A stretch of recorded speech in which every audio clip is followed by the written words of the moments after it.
The last issue that I think is really important for the next president is national defense. It is the most important job of the federal government. And being commander-in-chief is the most important obligation of a president. Now, there's a lot of people running for president that like to talk tough. They're going to kill all the terrorists. They're going to carpet bomb ISIS. The sand in the Middle East is going to glow in the dark from all their bombings. Well, this sounds great. But you can't carpet bomb ISIS if you don't know where they are. And you can't carpet bomb them if you don't have bombs and you don't have airplanes. And we are about to have the oldest and the smallest Air Force we have ever had.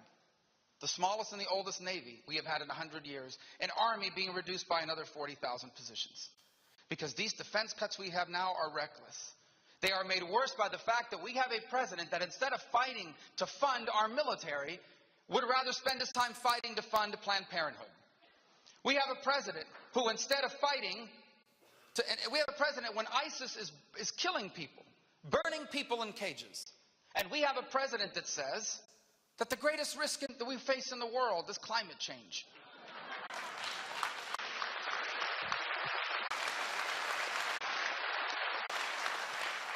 When I'm president of the United States, we're going to rebuild our military. We are going to give them the resources they need so that they remain the most powerful in the world.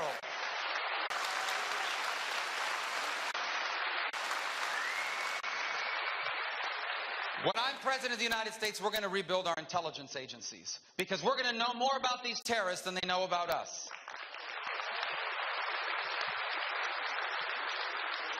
When I'm president of the United States, we're going to have a real war on terror. Not a rhetorical war on terror, a real one. And what does it mean? It means the most powerful and rebuilt military on the planet with the best intelligence on the planet is going to find these terrorists and it's going to kill these terrorists. And if we capture them alive, they are going to receive a one-way ticket to Guantanamo. And in Guantanamo, we are going to find out everything they know.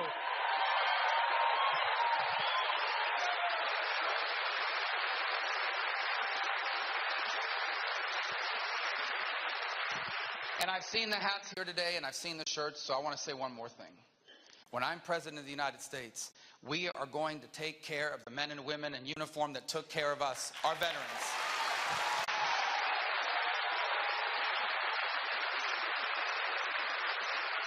Because we are going to have a VA system where if someone's doing a good job, we're going to applaud them.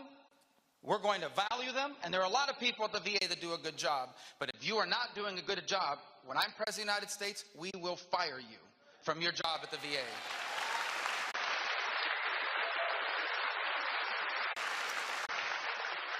And when I'm president of the United States, if you have served us in uniform, your VA benefits will belong to you, which means you will be able to use them to go to any doctor or any hospital willing to see you.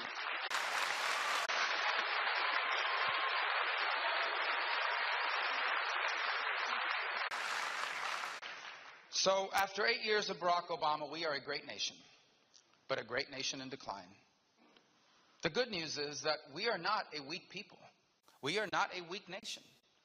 We just have a weak president. And this year we're going to change that in 2016.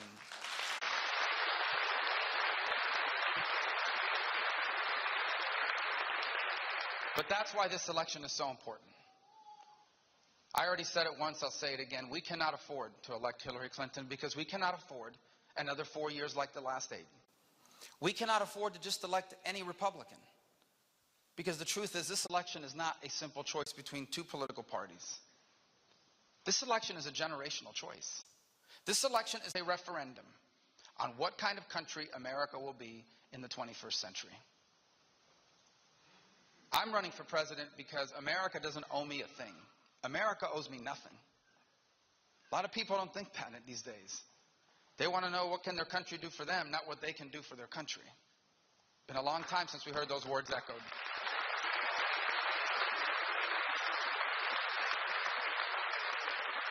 It's a very different Democratic Party these days, too, from when those words were echoed. America owes me nothing. I have a debt to this country I will never fully repay. Because America is not just the country I was born in. America is the nation that literally changed the very history of my family. My parents they weren't born here. They were born to poor families with no access to power on the island of Cuba. When they came here in 1956, neither one of them had much of an education, very little command of the English language, not a lot of money in their pockets, they knew no one. And yet somehow they were able to, through hard work and perseverance, working as a bartender and a maid, somehow my parents were able to own a home in a safe and stable neighborhood. They were able to retire with dignity. And they were able to leave all four of their children better off than themselves. That story would have been impossible anywhere else in the world. But I am blessed that they came here and that I was born here in the most exceptional nation in human history and the only place where that story would be possible. So I have a debt to this country I will never fully repay. And America did not become that great country by accident. It did not happen on its own. You know why America is a great country in the end? Because for over 2 centuries, each generation did their part. Each generation in our history for over 2 centuries confronted their challenges and solved them. They didn't leave it for their kids. They solved it. Each generation saw the opportunities and embraced them. For over 2 centuries, each generation has left their children better off than them. And now the time has come for us to do our part. And that's why I'm running for president. Because I want my children to grow up and inherit a country like the one I did. I want my children and their children to grow up and live in a country where parents can still do for their children what my parents did for me and what I'm sure your parents did for you. And that's what we're going to do when I'm president of the United States. When I'm president, we are going to return to the principles that made America great. We are going to confront our challenges and we are going to embrace our opportunities. And when we do this, we won't just save the American dream. We will expand it to reach more people and change more lives than ever before. And in 2016, this is the year that we will do what needs to be done to ensure that the 21st century isn't just as good as the 20th century, but that the 21st century is better. And that history will call it a new American century. So thank you for having me here. God bless you. Thank you. Thank you. Thank you very much.